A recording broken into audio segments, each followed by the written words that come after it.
मेरे प्यारे प्यारे बच्चों, मैं पहले आपको अपना इंट्रोडक्शन दे देता हूं।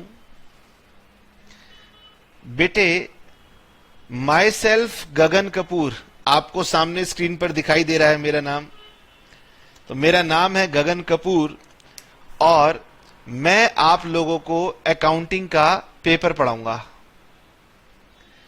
बेटे, मैं दिल्ली को बिलोंग करता हूं, तो मैं आपको इंटरनेट के मीडियम से पढ़ा रहा हूं। तो आप मेरा लेक्चर कहां सुन रहे हैं इसका मुझे आइडिया नहीं है, लेकिन मैं अपने आप को बहुत ही खुश नसीब समझ रहा हूं कि मुझे आप बच्चों को अकाउंटिंग का पेपर पढ़ाने का मौका मिल रहा है।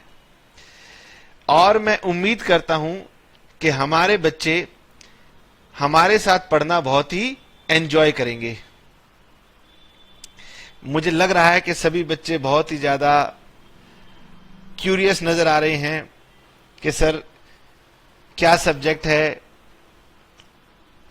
तो बेटे, मैं आपको बता दूं कि हमारा जो अकाउंटिंग का सब्जेक्ट है वो तो बहुत इजी है।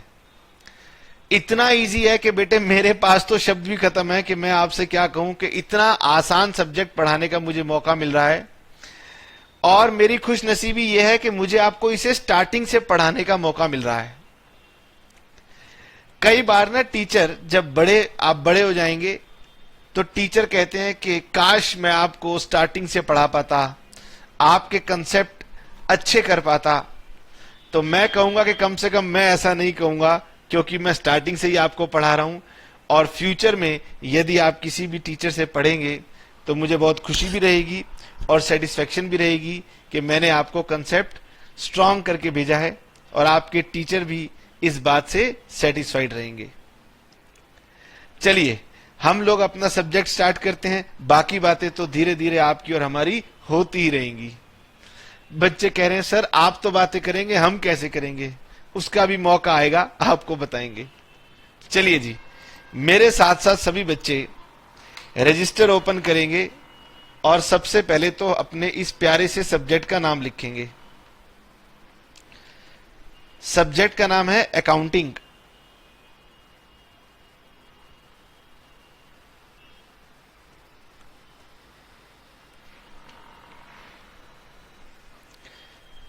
तो बेटे, आज हम लोग अकाउंटिंग सीखने जा रहे हैं और मैंने अभी आपको बताया भी है कि ये बहुत ही इजी सब्जेक्ट है। बेटे, मैं यहां पर जब आपको कुछ भी समझाऊंगा तो ये सामने मेरे पास रजिस्टर है, मैं इसके ऊपर लिखूंगा और आप बहुत रिलैक्स्ड होकर के बैठिएगा, ठीक है ना। कई बार बच्चे कहते हैं कि पहले समझ लो बाद में नोट कर लेंगे। ऐसी कोई बात नहीं है, मैं आराम से चलूंगा, समझाऊंगा भी, लिखूंगा भी, और आपने भी साथ ही साथ नोट करना है। कहीं ऐसा ना हो कि आप सोचते रह जाएं कि पहले सर लिख ले फिर हम लिखेंगे और उसका मौका ही ना आए, मैं एक पेज कंप्लीट करके दूसरे पेज पर आ जाऊंगा। तो सभी बच्चों मेरे साथ साथ ध्यान रखना कि मैं जो लिखूंगा, अगर आपको लगता है कि ये नोट करना है तो साथ ही नोट कर लेना। चलिए जी, अब सबसे पहले तो आपको बताते हैं कि बेटे हमारा ये सब्जेक्ट जो है अकाउंटिंग, ये किससे जुड़ा हुआ है? तो ये बिजनेस से जुड़ा हुआ है। अगर आपके फैमिली में कभी कोई बिजनेस कर रहा हो या आपके आसपास कोई बिजनेस कर रहा हो तो आप भी जब किसी से मिलेंगे तो आप उससे पूछेंगे, और भैया आपका बिजनेस कैसे चल रहा है? हाँ, दीदी, बुआ, मामी, कोई भी रिश्तेदार हो जिनका बिजनेस चल रहा हो तो आप पूछते हैं ना बेटे कि आपका बिजनेस कैसा चल रहा है। अब वो कहेंगे आप क्या पूछना चाहते हो, तो आप कहेंगे अच्छा आपके बिजनेस में अच्छा प्रॉफिट हो रहा है या नहीं हो रहा। तो आप इन सारे क्वेश्चन का उनसे अगर क्वेश्चन उनसे पूछते हैं तो उनका आंसर अकाउंटिंग देता है। यानी कि ये जो सब्जेक्ट आप अकाउंटिंग पढ़ने जा रहे हैं ये क्या बताता है? ये कहता है कि यदि कोई बिजनेस कर रहा है तो उसके बिजनेस के अंदर हम उसके अकाउंट्स मेंटेन करेंगे, यानी उसका हिसाब किताब रखेंगे।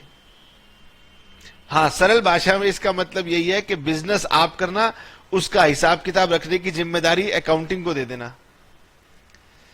तो आपके मन में अगर कोई भी क्वेश्चन आएगा तो उस क्वेश्चन का आंसर कौन देगा? उस क्वेश्चन का आंसर अकाउंटिंग देगा। अच्छा चलिए, मैं एक काम करता हूं, मैं बुक से भी आपको दिखाने की कोशिश करता हूं कि कुछ बिजनेस की छोटी सी बातें लिखी गई हैं, आपको पढ़वाते हैं। हां, ये देखिए, इससे आपको ये भी पता लग जाएगा कि मैं कैसे कैसे आपको बुक भी दिखा सकता हूं।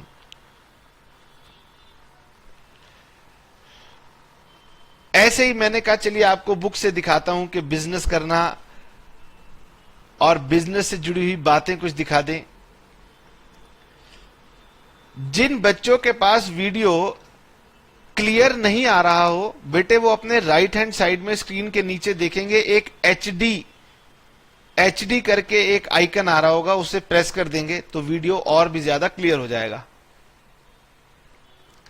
तो मैं आपको बताता हूं कि बिजनेस के बारे में हमारी बुक एक छोटा सा पैराग्राफ लिख के समझा रही है कि mister Prem commenced business of trading in electronic goods.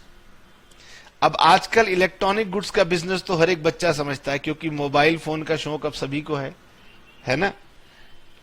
Mister Prem commenced business of trading in electronic goods with initial capital of 15 lakh. इसका मतलब मिस्टर प्रेम ने 15 लाख रुपए लगा करके बिजनेस शुरू किया।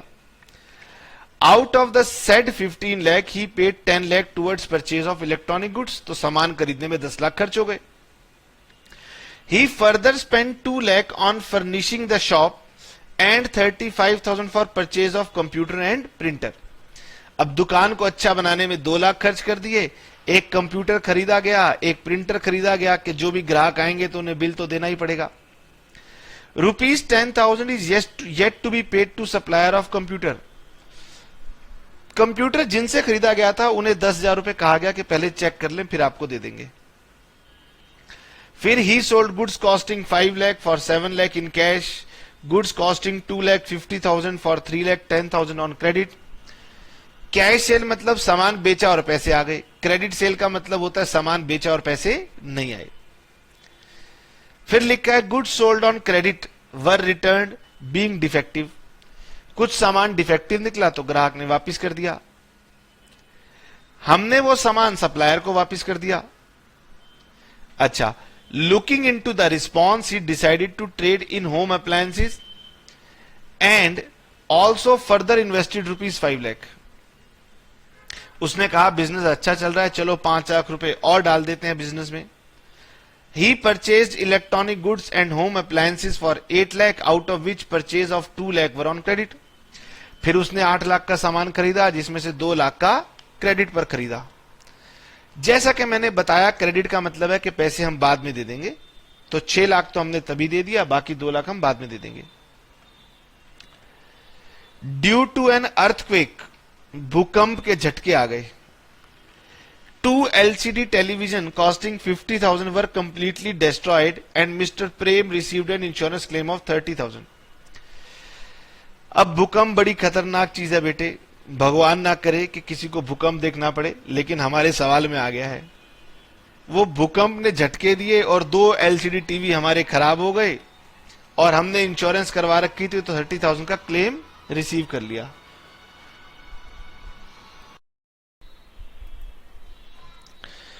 चलिए जी आगे देखते हैं। उसके बाद लिखा है a customer purchase goods costing 2,25,000 for ₹3 lakh and was allowed discount of 15,000। मतलब कस्टमर ने 2,25,000 के गुड्स हमसे 3 लाख रुपए में खरीदे और 15,000 का डिस्काउंट ले लिया। चलिए, he was further allowed a discount of 5,000 for payment with in agreed time. चलिए, हमने कहा अगर पेमेंट भी आप टाइम से दे देंगे तो हम आपको 5,000 का डिस्काउंट और भी दे देंगे। He paid salary to Shyam 55,000, 5,000 were yet to be paid. Shyam को 60,000 सैलरी देनी थी, 55 दे दिया और 5,000 अभी भी देना है। He insured goods and paid insurance premium of 10,000. Out of this, 5,000 are for the next year, and Mr. Prem withdrew 30,000 during the year for his personal use. बेटे ये वर्चुअली बहुत थोड़ी सी ट्रांजैक्शंस हैं। बिजनेस में तो इससे भी ज्यादा ट्रांजैक्शंस होती हैं। अब ये सारा मैंने आपको रीड करवाया, इसके पीछे ऑब्जेक्टिव क्या था? इसके पीछे ऑब्जेक्टिव था कि अब इन बातों से जुड़ी हुई मेरे मन में कुछ क्वेश्चंस आ रहे हैं जो कि नीचे आपकी बुक ने पूछे हैं। बुक ने आपसे पूछा है कि ये बताइए, you are required to answer the following questions. वो कहते हैं मुझे इन क्वेश्चंस का आंसर दे दीजिए। What is the amount of capital invested? What is the amount invested by Mr. Prem in fixed assets? What is the amount of purchase? What are the amount of long term liabilities, etc etc etc? बहुत सारी चीजें इसमें पूछी गई हैं।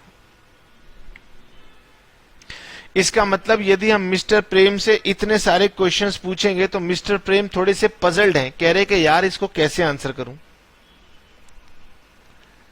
तो मैंने आपको समझाना सिर्फ बेटे इतनी सी बात है कि बिजनेस करने में आप बिजनेस करते जाएंगे और बाद में आपके मन में कुछ क्वेश्चंस आते जाएंगे और उन क्वेश्चंस का आंसर आपको सिर्फ और सिर्फ अकाउंटिंग से ही मिल सकता है। ठीक है, तो अब थोड़ी थोड़ी बात आपको क्लियर होने लगी कि आखिरकार अकाउंटिंग की सर जरूरत क्या है। जब आप बिजनेस करेंगे तो मनी इन्वॉल्व होगा, मनी इन्वॉल्व होगा तो मन में बहुत सारे क्वेश्चंस होंगे और उन सारे क्वेश्चंस का आंसर कौन देगा? अकाउंटिंग देगी। ठीक है, और कुछ समय के बाद आप कहोगे सर इन क्वेश्चन का आंसर तो हम देंगे। मैंने कहा हाँ बिल्कुल आप दोगे, लेकिन उससे पहले आपको ये सब्जेक्ट सीखना पड़ेगा। ठीक है, अब बच्चे कह रहे हैं सर हमारा क्वेश्चन तो यह है कि आखिरकार अकाउंटिंग इन सब चीजों का आंसर देती कैसे है। ठीक है ना, आइए जी मैं आपको समझाता हूं कि अकाउंटिंग ऐसा क्या करती है जो वो इन चीजों का आंसर दे पाती है। तो बेटे सबसे पहले तो क्या हुआ, आपने बिजनेस करना शुरू किया। मैंने अभी आपको इतने सारे क्वेश्चन में बहुत सारी बातें पढ़ाई थी कि मिस्टर प्रेम ने इतना पैसा लगाया, इतना एसेट खरीदा, इतने के गुड्स खरीदे, इतने का कंप्यूटर परचेज किया, इतने का सेल किया, इतने का इंश्योरेंस क्लेम लिया। तो ये जो भी मैंने आपको वहां से रीड करवाया था इन्हें हम बोलते हैं ट्रांजैक्शंस, बिजनेस ट्रांजैक्शंस। तो बेटे एक बिजनेसमैन जब बिजनेस ट्रांजैक्शंस करता है तो उसके बाद में उसके मन में क्वेश्चंस आते हैं जिसका आंसर वो अकाउंटिंग से पूछता है। तो आंसर देने के लिए हमें अकाउंटिंग एक तरीका सिखाती है। हमें अकाउंटिंग कहती है कि इन ट्रांजैक्शंस की आपको करनी चाहिए रिकॉर्डिंग। अगर आपको बिजनेस में जो क्वेश्चंस हैं उनका आंसर चाहिए तो फिर आपको उसके लिए क्या करना पड़ेगा? सबसे पहला काम करना पड़ेगा रिकॉर्डिंग। और इसके लिए अकाउंटिंग आपको एक टेक्निक सिखाएगी जिसे हम जर्नल या जर्नल एंट्री समझ लीजिए, ये आपको सिखाएंगे।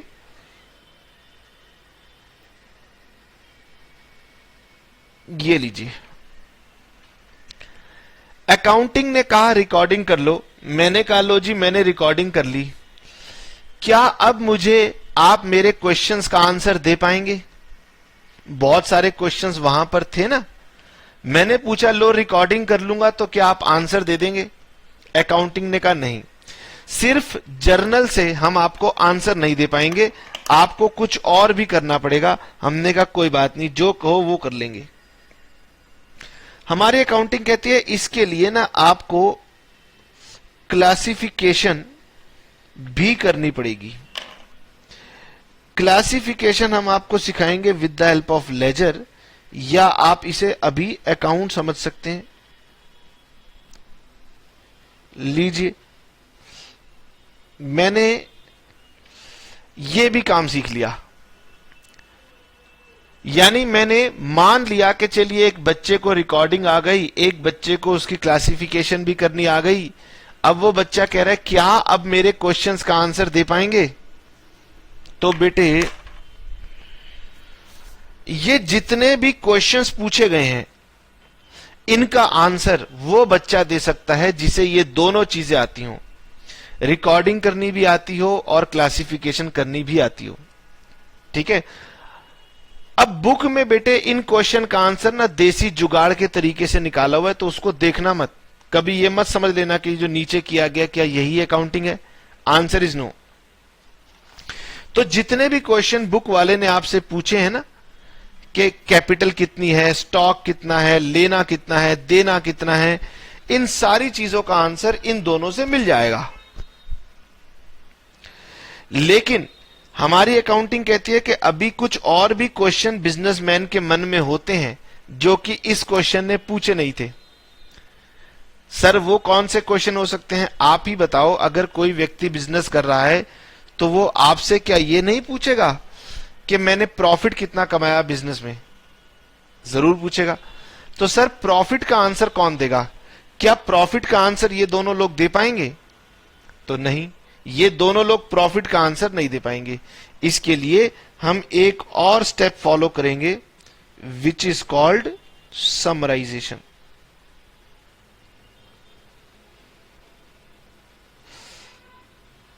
ये लीजिए बेटे, हम इसके बाद इन दोनों के बाद आपको सिखाएंगे समराइजेशन। और समराइजेशन के अंदर दो पार्ट होते हैं, एक तो कहलाता है ट्रायल बैलेंस प्लस एक कहलाते हैं फाइनल अकाउंट्स।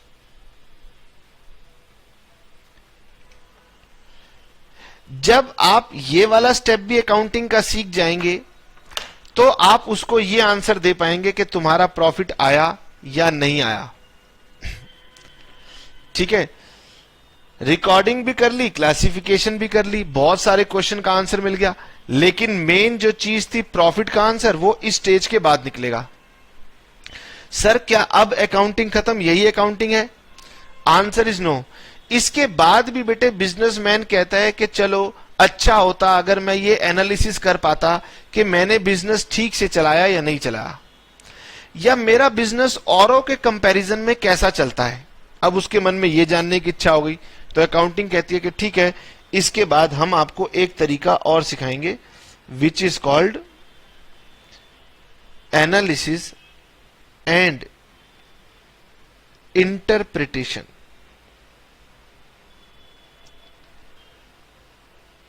लीजिए बेटे, ये जब हम आपको सिखा देंगे तो फिर हमारी अकाउंटिंग कंप्लीट हो जाती है। चलिए, अब सवाल ये उठता है कि मैंने आपसे कहा कि बिजनेस जब आप करेंगे तो आपके मन में क्वेश्चंस आएंगे, उन क्वेश्चन का आंसर देगी रिकॉर्डिंग, क्लासिफिकेशन और समराइजेशन। अच्छा, इसका आंसर देने के लिए एक बात आपको समझनी पड़ेगी कि ये तीनों काम जो आप करेंगे ना, ये होगा सिस्टमेटिक मैनर में। अकाउंटिंग कहती है बस इसी को कैसे सिस्टमेटिक मैनर में करना है वो हम आपको सिखाएंगे।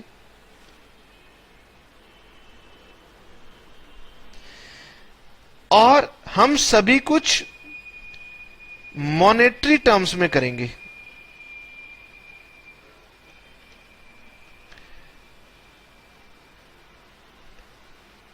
ठीक है।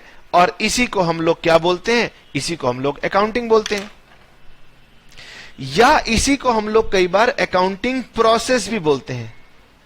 तो हम ये भी कह सकते हैं कि बेटे अकाउंटिंग क्या है? तो अकाउंटिंग एक प्रोसेस है जिसके अंदर हम लोग रिकॉर्डिंग करते हैं, क्लासिफिकेशन करते हैं, समराइजेशन करते हैं और एनालिसिस करते हैं। ठीक है। तो आपको एक थोड़ा सा मैंने ब्रॉड समझाने की कोशिश की कि अकाउंटिंग कहते किसको हैं। तो इसके बारे में एक डेफिनेशन पेज नंबर 1.2 पर दी गई है, वो एक बार मैं आपको बता भी देता हूं कि सर अकाउंटिंग क्या है। अकाउंटिंग को बहुत सारे लोगों ने डिफाइन किया है बेटे, बहुत। और आपको मैं बताऊंगा कि सबसे ज्यादा अगर लोगों को कोई डेफिनेशन पसंद आई है तो वही पसंद आई है जो मैंने आपको अभी बताई है। तो वो डेफिनेशन कहलाती है definition given by American Institute of Certified Public accountants. Definition given by American Institute of Certified Public accountants. चलिए बेटे, ये वाली डेफिनेशन मैं आपको लिखवा देता हूं। तो आइए मेरे साथ साथ सब बच्चे ये डेफिनेशन लिखेंगे।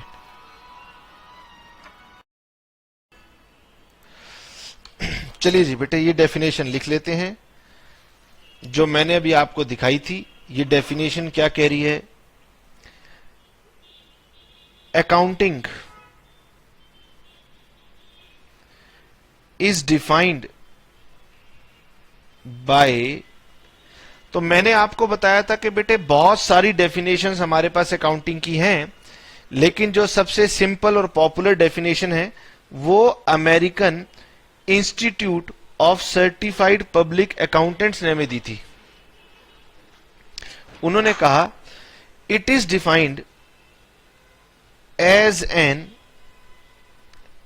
आर्ट ऑफ, अकाउंटिंग को उन्होंने डिफाइन किया कि ये एक आर्ट है। और कैसी आर्ट है? Art of recording, classifying, summarising. तो art of recording, classifying and summarising. ठीक है, इन अ सिग्निफिकेंट मैनर। अब ये in a significant manner sir क्या बताता है? इन अ सिग्निफिकेंट मैनर बताता है कि रिकॉर्डिंग, क्लासिफाइंग और समराइजिंग करने के ना अपने एक रूल हैं। वो रूल हम आपको सिखाएंगे। उन रूल को अकाउंटिंग बोलते हैं। जो प्लेन लैंग्वेज में लिख लिया उसको अकाउंटिंग नहीं बोलते। तो हमने जो आपको क्वेश्चन दिखाया था उसमें बुक ने एक प्लेन लैंग्वेज के अंदर, लेमैन की लैंग्वेज में, जैसे कि कोई अपनी डायरी लिख रहा हो, समझा? पुराने जमाने में ना लोगों के पास बहुत टाइम होता था तो वो डायरी में लिख लिया करते थे। आजकल मॉडर्न जमाना है, लोग व्हाट्सएप में और एसएमएस में लिख लेते हैं। ठीक है, तो बेटे सिग्निफिकेंट मैनर में लिखेंगे और साथ ही साथ लिखेंगे in the terms of money.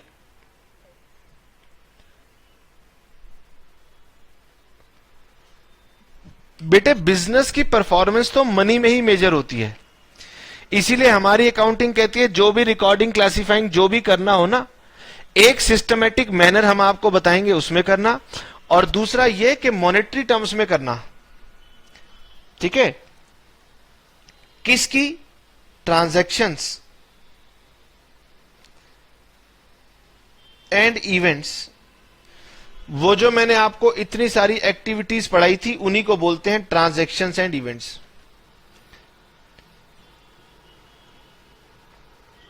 Which are part at least of a financial character.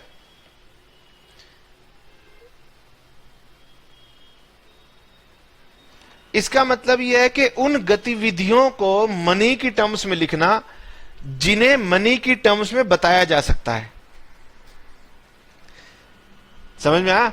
तो बिजनेस के अंदर ना बहुत सारी चीजें ऐसी होती हैं जिनको हम मनी की टर्म्स में बता सकते हैं, लेकिन कुछ ट्रांजैक्शंस ऐसी भी होती हैं जिन्हें हम मनी की टर्म्स में बता ही नहीं सकते।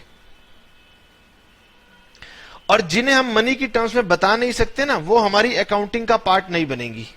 तो ये आखिरी की लाइन जो आपको लग रहा होगा कि सर ये क्या लिख दिया, तो डेफिनेशन कह रही है कि उनको लिखेंगे जिनको मनी में एक्सप्रेस किया जा सकता है। अब बेटे ऐसी कई बातें होती हैं जिन्हें मनी में एक्सप्रेस नहीं किया जा सकता।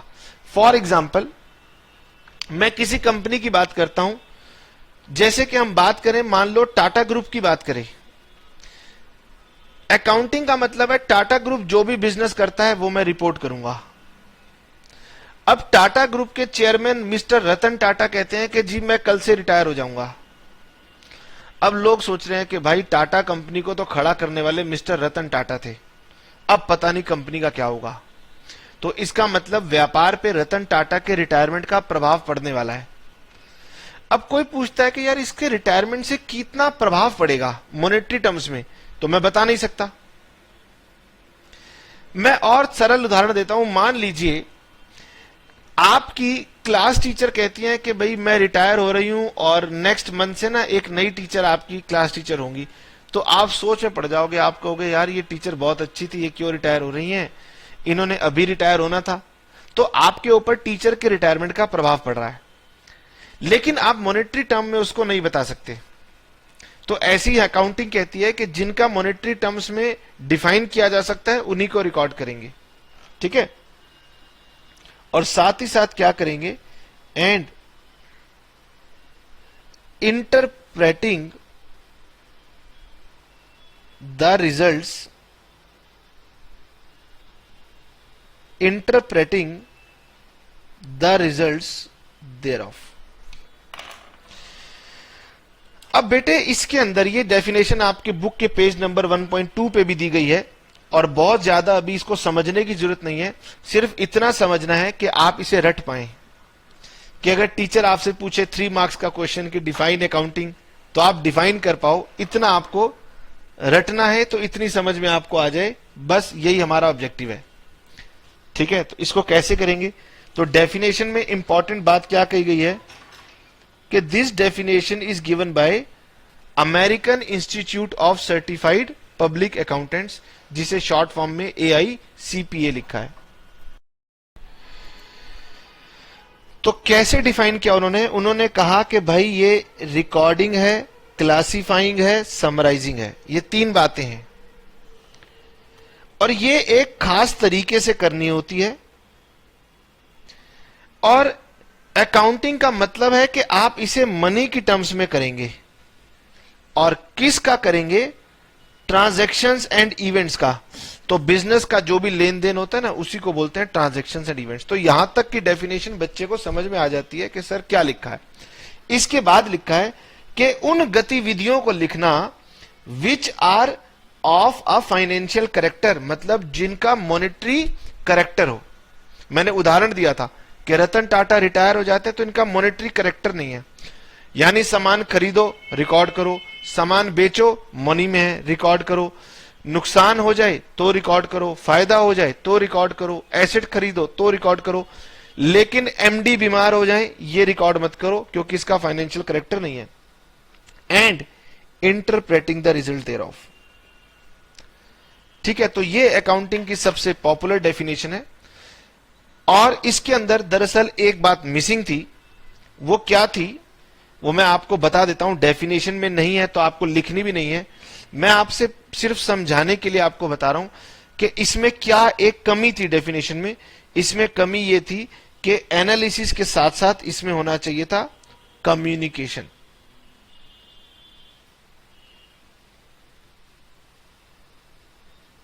यानी कि अकाउंटिंग को बेटे कम्युनिकेट करना पड़ता है। कम्युनिकेट का मतलब होता है कि इसको बताना पड़ता है। आपने अकाउंटिंग की किसके लिए की, जिसके लिए की कम से कम उसको कम्युनिकेट तो करो, समझ में। तो ये डेफिनेशन जब दी गई थी तब एक तरीके से आप ये कह सकते हो कि मालिक लोग अपने लिए अकाउंटिंग किया करते थे, लेकिन आज जमाना बदल गया है। आज अकाउंटिंग बहुत सारे लोगों के लिए की जाती है। तो जिनके लिए अकाउंटिंग कर रहे हो उन्हें कम से कम बता दो कि हमने आपके लिए क्या अकाउंटिंग की है। और ये कम्युनिकेशन वर्ड इस डेफिनेशन के अंदर मिसिंग था। अच्छा, मैं आपको आपकी बुक से ही एक और, ये आपकी जो बुक स्टार्ट हो रही है ना चैप्टर नंबर 1, इसमें ये देखिए अकाउंटिंग को कैसे लिखा गया है। इसमें लिखा गया है कि accounting is the process of collecting, recording, classifying, summarising, communicating financial information to the user. तो आप देख सकते हैं इस वर्ड में क्या, इस डेफिनेशन में क्या वर्ड यूज हुआ है, कम्युनिकेटिंग। यानी आज के समय में अकाउंटिंग की यदि कोई परिभाषा पूछता है तो किताब समझाने की कोशिश करिए कि ये एक प्रोसेस है जिसमें रिकॉर्डिंग करना है, क्लासिफिकेशन करना है, समराइजेशन करना है, एनालिसिस करना है और फिर इसे कम्युनिकेट करना है। किसको कम्युनिकेट करना है? उसे कम्युनिकेट करना है जिसके लिए आपने इसे बनाया है। चलिए, ये बातें तो हम प्रैक्टिकल करके आपको बताएंगे कि रिकॉर्डिंग कैसे होती है, क्लासिफिकेशन कैसे होती है, समराइजेशन कैसे होती है, इसलिए अभी उस बातों को थोड़ा सा साइड में रखते हैं। अब क्योंकि बेटे ये आप लोगों की पहली क्लास है, तो पहली क्लास में मैं एक दो और छोटी छोटी बातें कर दूं थ्योरी से संबंधित, फिर उसके बाद अगली क्लास से हम लोग प्रैक्टिकल के ऊपर चले जाएंगे। और अकाउंटिंग ज्यादा क्लियर भी कब होगी? जब हम उसका प्रैक्टिकल देखना शुरू करेंगे। तो आज की क्लास में मैं देखता हूं कि मैं आपको कुछ और एक दो बेसिक बातें बता दूं जो हमें आगे चल के प्रैक्टिकल में और ज्यादा विजन को क्लियर कर दें। तो मैं पहली बात यहीं से उठा लेता हूं कि सर आखिरकार ये कम्युनिकेशन किसके लिए आप वर्ड यूज कर रहे हो जो कि डेफिनेशन में मिसिंग है? आइए जी, अब मैं आपको बताता हूं सेकंड थ्योरेटिकल टॉपिक के अकाउंटिंग के लिए कुछ यूजर्स हैं, यूजर्स ऑफ अकाउंटिंग इंफॉर्मेशन।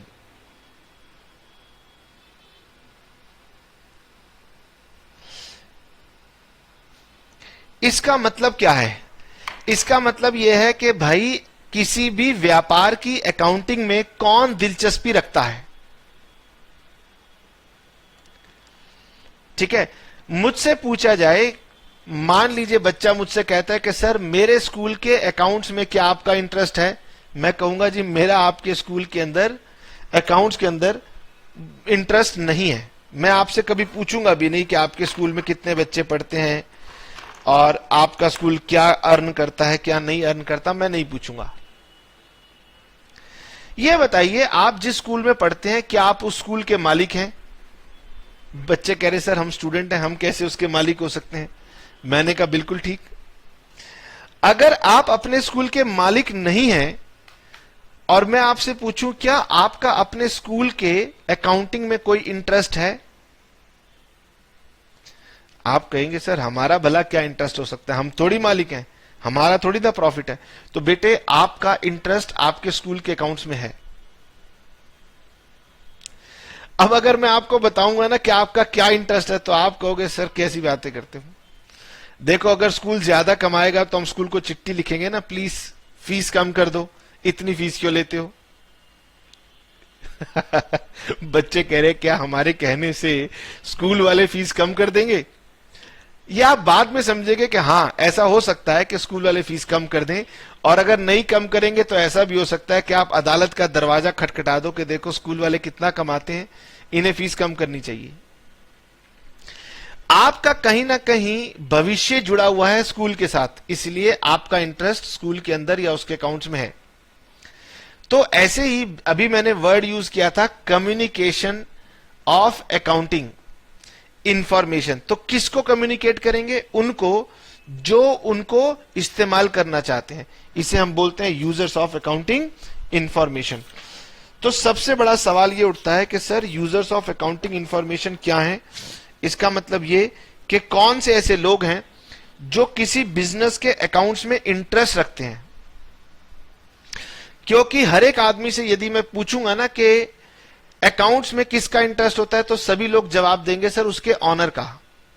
और अब मैं आपको बताने जा रहा हूं कि ऑनर को छोड़ करके भी और बहुत सारे लोग हैं जिनका अकाउंट्स के अंदर इंटरेस्ट होता है।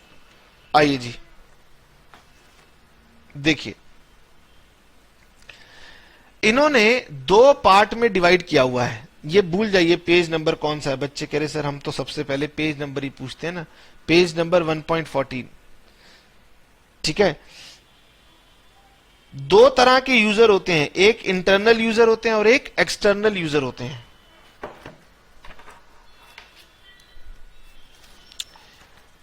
अच्छा चलिए आप एक काम कीजिए, आप पेज नंबर 1.10 निकाल लीजिए। 1.10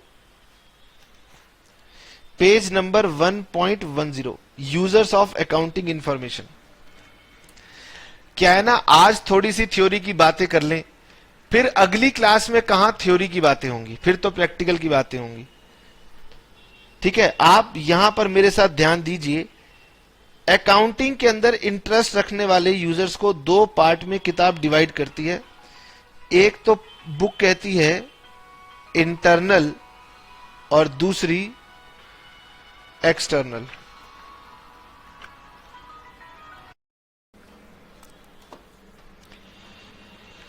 तो बेटे बिजनेस के अंदर इंटरेस्ट रखने वाले लोगों को दो पार्ट में बांटा गया। एक तो बिजनेस के अंदर के लोग हैं जिन्हें हमने नाम रख दिया इंटरनल, और एक बिजनेस के बाहर के लोग हैं जिन्हें नाम रख दिया गया एक्सटर्नल।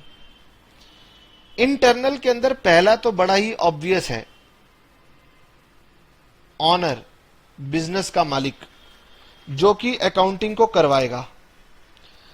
अब कोई पूछता है कि सर आखिरकार ऑनर अकाउंटिंग में इंटरेस्ट क्यों रखता है? मैंने कहा बेटे मुझे यह समझाने की भी जरूरत नहीं पड़ेगी। अकाउंटिंग का ऑनर तो भाई अपने पैसे को सिक्योर करना चाहता है कि भाई मेरे साथ कोई धोखाधड़ी ना करे। किसी ने मुझसे 50,000 लेना होगा, बोलेगा 60,000 लेना है। जब मैं कहूंगा नहीं 60 नहीं लेना, तो कहेगा अच्छा तुम अकाउंट दिखा दो। अब जिसको भी पता लग जाए कि मैं अकाउंट्स नहीं बनाता हूं, वो हमेशा मेरा मिसयूज करेगा। तो बेटे ऑनर हमेशा अकाउंटिंग में इंटरेस्ट रखेंगे, और वो इंटरेस्ट रखते हैं क्योंकि उन्हें प्रॉफिट कंप्यूट करना है, अपनी फाइनेंशियल पोजीशन पता करनी है, एटसेट्रा एटसेट्रा। अच्छा, ऑनर के बाद और कौन से लोग हैं बेटे जो कि अकाउंटिंग में इंटरेस्ट रखते हैं? तो ऑनर के साथ साथ अकाउंटिंग में इंटरेस्ट रखते हैं मैनेजमेंट के लोग। मैनेजमेंट कह लीजिए या मैनेजर्स कह लीजिए।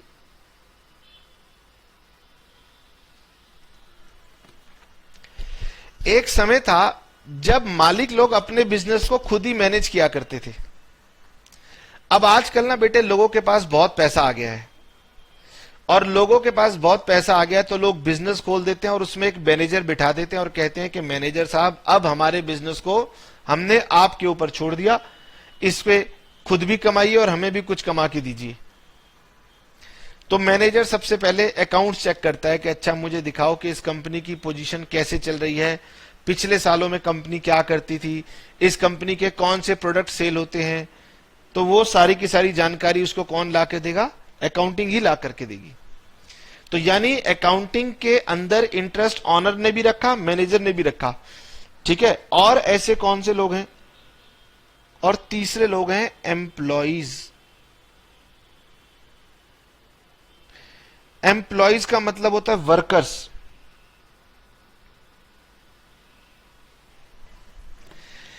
अब आप बेटे कोई पुरानी पिक्चर देखेंगे ना जिसमें पुराने विलन होते थे, जैसे प्रेम चोपड़ा, अमरीश पुरी, ठीक है, और इस तरीके के जब आप पुरानी कोई पिक्चर देखेंगे तो वहां देखेंगे कि ये लोग फैक्ट्री के मालिक हैं तो ये वर्कर को पैसे भी नहीं देते थे। तो बॉलीवुड तो कहता है कि भाई वर्कर को तो उसका मेहनत आना भी मत दो, लेकिन सच्चाई ऐसी नहीं है। बॉलीवुड बॉलीवुड होती है। प्रैक्टिकल लाइफ के अंदर जो वर्कर होता है वो अपने ऑनर्स के अकाउंट्स में दिलचस्पी रखता है। वो जानना चाहता है कि उसे उसके पैसे मिलेंगे या नहीं मिलेंगे। अब आप कहीं पर काम कर रहे हैं, आपकी जॉब लग जाएगी, तो आप जानना चाहेंगे ना कि मैं जिस कंपनी में काम करता हूं उसका बिजनेस ग्रो कर रहा है या नहीं ग्रो कर रहा। क्योंकि अगर उसका बिजनेस ग्रो करेगा तो आपकी सैलरी भी वो बढ़ाएगा, और अगर उसका बिजनेस ग्रो नहीं करेगा तो वो कल को आपसे ये कह सकता है कि देखो जी हमारा बिजनेस तो चलता नहीं है, कहीं और ही देख लो। तो एक समझदार अटेंटिव एम्प्लॉय हमेशा अपने मालिक के अकाउंट्स पर नजर रखता है, ताकि अगर बिजनेस गिरता हुआ नजर आए तो कहता है भैया कंपनी छोड़ दो, इससे पहले कि कंपनी हमें छोड़ दे। एक एयरलाइंस है किंगफिशर एयरलाइंस, विजय माल्या की। अब उसके लोग कहते हैं, जो पायलट हैं, स्टाफ हैं, कि हमारे को तो तनख्वाह भी नहीं मिली। कुछ लोग कहते हैं कि हमने तो पहले ही विजय माल्या की हालत देख ली थी और कंपनी छोड़ के निकल गए थे। तो उन्हें कैसे पता चला था? इसका मतलब इसके सारे के सारे संकेत अकाउंट्स ही देती है। तो एम्प्लॉइज और वर्कर्स भी अकाउंट्स के अंदर इंटरेस्ट रखते हैं, ये चेक करने के लिए कि भाई उनकी सैलरी मिलेगी नहीं मिलेगी, उनका बोनस मिलेगा नहीं मिलेगा, उनका इंक्रीमेंट मिलेगा या नहीं मिलेगा, ये सारी बातों के लिए एम्प्लॉयज भी अकाउंटिंग के अंदर इंटरेस्ट रखते हैं। अब सर ये लोग तो अंदर के लोग थे, अब ये बताओ बाहर के लोग भला हमारे अकाउंट्स में क्यों इंटरेस्ट रखते हैं? बेटे बिजनेस चलाने के लिए चाहिए फाइनेंस, और बिजनेस चलाने के लिए अगर फाइनेंस चाहिए तो बेटे फाइनेंस घर से नहीं मिलता, फाइनेंस बैंक से मिलता है। इसको बोलते हैं बैंक्स। और यदि आपको बैंक से भी बड़ी कोई संस्था चाहिए ना जिससे आपको लोन मिल सके, तो उसे बोलते हैं फाइनेंशियल इंस्टीट्यूशंस। Financial institutions. ये लोग बेटे ना व्यापारी से कहते हैं कि अगर तुझे पैसा चाहिए तो मेरे पास आ जा। व्यापारी तो भागा भागा आएगा कि सर मुझे पैसा दे दो। ये लोग कहते हैं कि भाई ऐसे तुझे कैसे पैसा दें, जरा अपने अकाउंट्स हमें दिखा, हम ये तो जान ले कि तू पैसा लेने लायक है या नहीं है। जितना पैसा तू मांग रहा है उतना तुझे देना चाहिए या नहीं देना चाहिए। हम जो तुझे पैसा देंगे तू उस पर ब्याज दे पाएगा या नहीं दे पाएगा, और हमारा पैसा वापस कर पाएगा या नहीं कर पाएगा, हमारे पैसे की सिक्योरिटी क्या होगी। ये सारी की सारी बातें जानने के लिए ये उससे क्या मांगेंगे, उसके अकाउंट्स मांगेंगे। समझ में आया? तो आप लोग जो अकाउंटिंग का काम करने जा रहे हो, आपको समझ में आया कि आप कितना बड़ा काम करने जा रहे हो? आपके कंधों के ऊपर कितना भार रखा हुआ है। कौन कौन से लोग आंखें लगाए आपकी तरफ देख रहे हैं कि अगर आप अकाउंटिंग सही करोगे तो हमारा भविष्य सही रहेगा। समझ में आया? इसलिए मन लगा के पढ़ना, ठीक है? अकाउंटिंग बहुत काम की चीज होती है। तो आपको समझ में आया कि बैंक्स और फाइनेंशियल इंस्टीट्यूशंस ये लोन की सिक्योरिटी हो गई, इंटरेस्ट की सिक्योरिटी हो गई। इन सब चीजों के लिए ये लोग भी अकाउंट्स के अंदर इंटरेस्ट रखते हैं। इंटरेस्ट, चलिए सर ये भी समझ में आ गया। ये बाहर के लोग हमारे अकाउंट्स में इंटरेस्टेड हैं। एक होते हैं इन्वेस्टर्स। इन्वेस्टर को बोलते हैं निवेशक, जिसने व्यापार में पैसा निवेश कर रखा है। सर इन लोगों ने भी तो पैसा दिया, इन्हें बोलते हैं लेंडर्स। अब बच्चा कहेगा सब बात लिख लो, लेंडर्स। और इन्हें बोलते हैं इन्वेस्टर्स। इन्वेस्टर्स वो होते हैं जो कंपनी में पैसा निवेश करते हैं, और एक होते हैं पोटेंशियल इन्वेस्टर्स। पोटेंशियल इन्वेस्टर्स का मतलब होता है जो लोग पैसा निवेश करने के बारे में सोच रहे हैं, अभी किया नहीं है, ये निवेश करने के बारे में सोच रहे हैं, इनको बोलते हैं पोटेंशियल इन्वेस्टर्स। तो बेटे जिसने बिजनेस में पैसा निवेश किया हो, आप अपने घर में जाकर के ना अपने पेरेंट्स से पूछना कि पापा क्या आपके पास किसी कंपनी के शेयर्स हैं? तो किसी के फादर बोलेंगे मेरे पास State Bank of India SBI के शेयर हैं, कोई कहेगा मेरे पास रिलायंस के शेयर हैं, कोई कहेगा मेरे पास एयरटेल के शेयर हैं, कोई कहेगा मेरे पास टाटा ग्रुप के शेयर्स हैं। बहुत सारी कंपनी है, और भी बहुत सारी कंपनी है। तो अगर आपने उन कंपनीज के शेयर्स खरीद रखे हैं तो इसका मतलब है कि आपने उसमें अपना पैसा निवेश कर रखा है। तो कुछ लोग होते हैं जिन्होंने पैसा निवेश किया है, और कुछ लोग होते हैं जो पैसा निवेश करना चाहते हैं। वो दोनों बेटे अकाउंटिंग देख करके ही डिसीजन लेते हैं कि किस कंपनी में निवेश करना चाहिए, या जिस कंपनी में निवेश किया है उसे छोड़ के किसी और कंपनी में क्यों ना चले जाएं। तो इनका आंसर कौन देगा? इन सब का आंसर देगी अकाउंटिंग। ठीक है?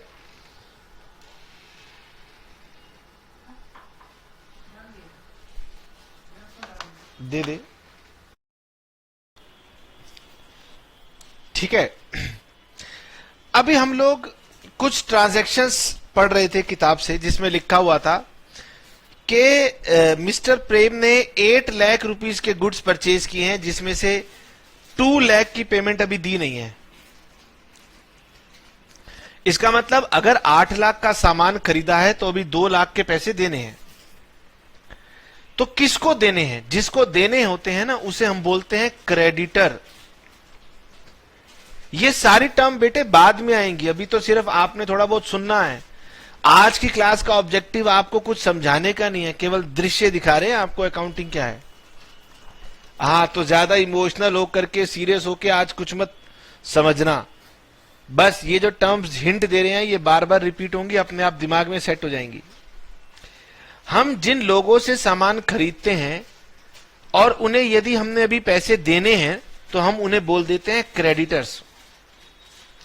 क्रेडिटर्स भी निगाह रखते हैं हमारी अकाउंटिंग के ऊपर, क्योंकि हमने उन्हें पैसा देना है। समझ में आया? तो यानी कि क्रेडिटर्स, उनका मनी हमारे पास सुरक्षित है या नहीं है, इसके लिए वो भी हमारे अकाउंटिंग में इंटरेस्ट रखते हैं।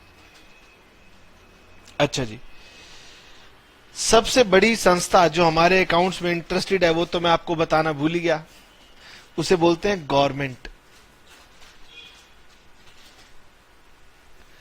अगली बार आप जब बाहर जाएंगे ना, मैकडी में आप बर्गर लेंगे या आप पिज्जा हट जाते होंगे या डोमिनोज पिज्जा है या कुछ लोग निरूलास की आइसक्रीम, बस्किन रॉबिन्स, ये सब जगहों पर जब आप खाने पीने के लिए जाते हैं ना, तो चेक करना आपके जब आप पेमेंट देते हो तो बिल के अंदर लिखा होता है कि आपने जो सामान लिया उसकी पैसे इतने थे और गवर्नमेंट के टैक्सेस इतने थे।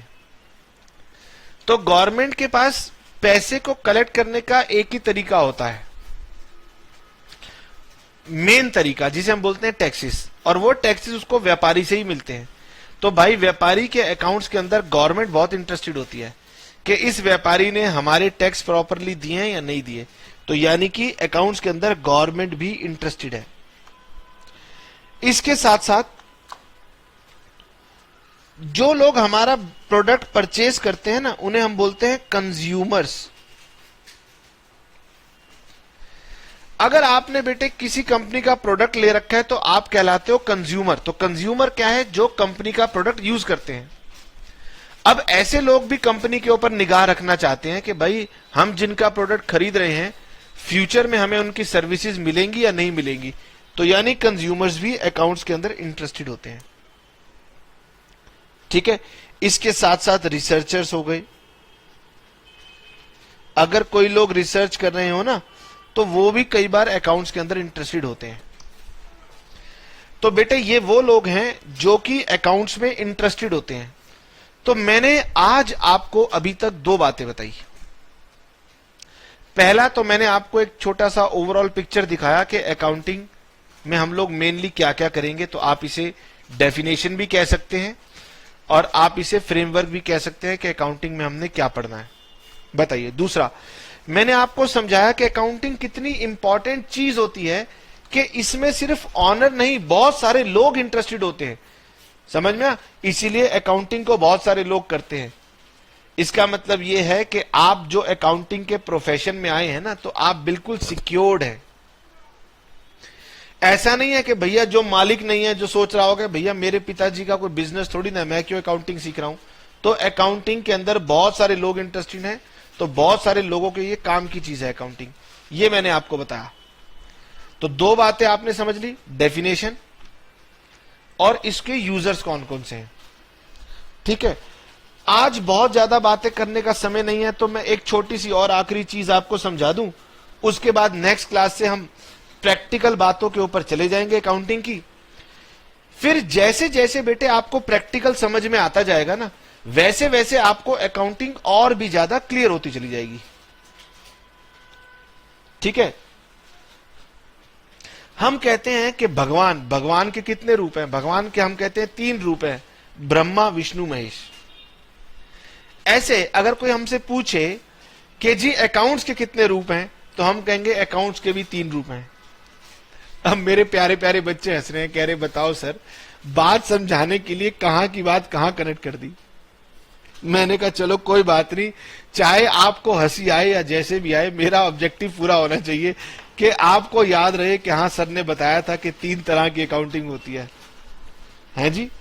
अच्छा, मैं आपको अब बताने जा रहा हूं 3 तरह की अकाउंटिंग होती है और ये कहां पर दी गई है।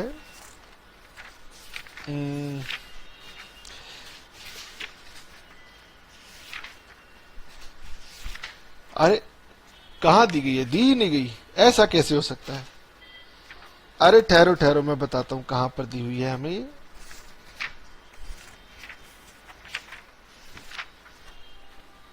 हाँ मिल गई बेटे, ये मुझे दी हुई है पेज नंबर 1.4 में। इसे बोलते हैं ब्रांचेस ऑफ अकाउंटिंग।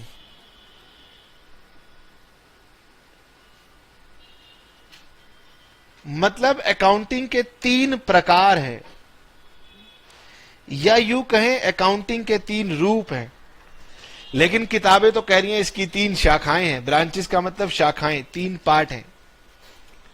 क्या क्या? हमारी अकाउंटिंग बेटे 3 डिफरेंट पार्ट्स में डिवाइड कर दी जाती है। पहले को हम बोलते हैं फाइनेंशियल अकाउंटिंग। फाइनेंशियल अकाउंटिंग आप जो पढ़ रहे हैं ना, इसी को बोलते हैं फाइनेंशियल अकाउंटिंग। इसका मतलब ये कि जब आप ये वाली अकाउंटिंग सीख जाएंगे ना, फाइनेंशियल अकाउंटिंग, तो ये आपको क्या सिखाएगी? Recording, classifying, summarising, analysis, communication. यानी कि बिजनेस की गतिविधियों को कैसे लिखना है, कैसे प्रेजेंट करना है, कैसे कम्युनिकेट करना है, और कैसे प्रॉफिट कंप्यूट करना है। तो प्रॉफिट की कंप्यूटेशन तक का जो भी काम है, वो काम तो हमारी अकाउंटिंग बहुत बढ़िया से करती है। फिर क्या हुआ बेटे, समय के साथ साथ ना कुछ लोगों ने पूछा अकाउंटिंग से कि एक बात बताइए, हम लोग मैन्युफैक्चरर हैं, प्रोड्यूसर। प्रोड्यूसर का मतलब है हम लोग सामान बनाते हैं।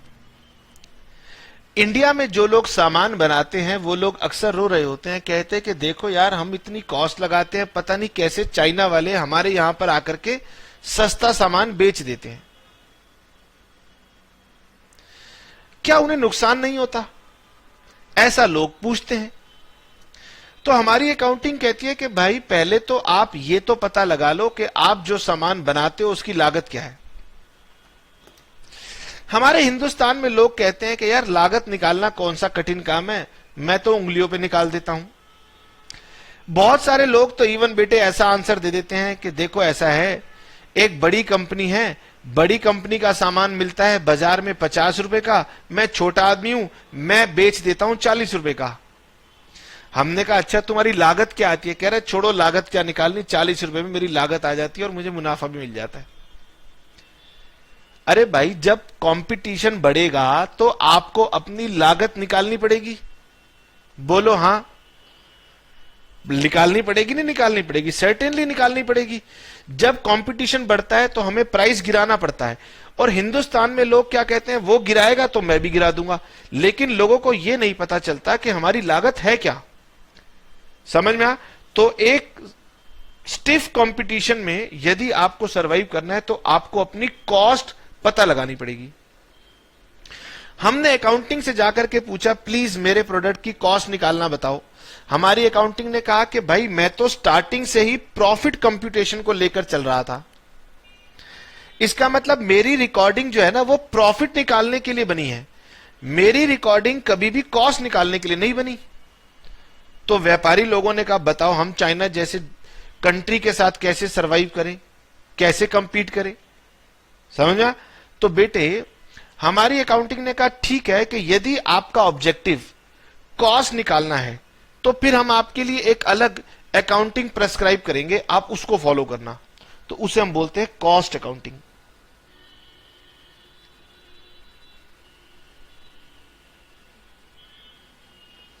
और कॉस्ट अकाउंटिंग बेटे जब आप थोड़े बड़े हो जाएंगे ना, तब आप पढ़ेंगे। इसका मतलब क्लास 11th और 12th में आपको कॉस्ट अकाउंटिंग नहीं पढ़नी, आपको फाइनेंशियल अकाउंटिंग पढ़नी है। लेकिन क्लास 12th के बाद जब आप ग्रेजुएशन में, प्रोफेशनल कोर्सेज में या मैनेजमेंट कोर्सेज में जाएंगे तो वहां पर आपको पढ़ाई जाएगी कॉस्ट अकाउंटिंग। और इसका ऑब्जेक्टिव होता है कि भाई कॉस्ट को कैलकुलेट कैसे किया जाता है, ये उसके अकॉर्डिंगली सारी की सारी बातें करेगी। और इसकी मदद से लोग अपनी कॉस्ट को कंट्रोल भी करेंगे और इसकी हेल्प से लोग अपनी कॉस्ट को रिड्यूस भी किया करेंगे। यानी फाइनेंशियल अकाउंटिंग का फोकस रहेगा सिर्फ और सिर्फ प्रॉफिट कैलकुलेशन पर। और आपको तो बेटे यही अकाउंटिंग अभी मैं पढ़ाऊंगा, फिर जब आप बड़े हो जाएंगे तो फिर मैं आपको सिखाऊंगा कॉस्ट कैसे निकालते हैं और कॉस्ट को कैसे कंट्रोल करते हैं। उसके बाद फिर एक और अकाउंटिंग निकालेगी जिसको बोलते हैं मैनेजमेंट अकाउंटिंग।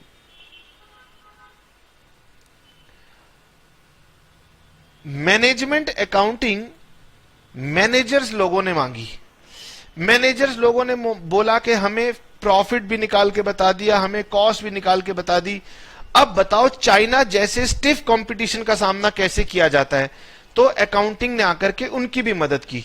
उनसे कहा गया कि यदि आपको कभी भी मैनेजमेंट को डिसीजन लेने में कठिनाई होगी, हम उसकी मदद करेंगे। तो डिसीजन मेकिंग के लिए एक स्पेसिफिक अकाउंटिंग बनाई गई जिसको बोलते हैं मैनेजमेंट अकाउंटिंग। ठीक है, तो आज हम लोग बस यहीं पर ही छोड़ देंगे। ठीक है, आज हमने आपको कुछ खास नहीं बताया, हालांकि बहुत सारी बातें की हैं, घबराना मत। आज तो हमने सिर्फ एक प्लेटफॉर्म तैयार किया है कि हम जिस जर्नी पर जाने वाले हैं वो जर्नी कैसी है। बाकी जर्नी का आनंद आपको तभी आएगा जब आप प्रैक्टिकल करना शुरू करेंगे। तो हम नेक्स्ट क्लास से ना प्रैक्टिकल पार्ट को इंट्रोड्यूस करेंगे। ठीक है, हालांकि हमारे चैप्टर नंबर 1, 2, 3, ये 4 ये सब थ्योरी के चैप्टर हैं, लेकिन हम लोग पहले क्या करेंगे, पहले हम लोग प्रैक्टिकल पार्ट के ऊपर जाएंगे।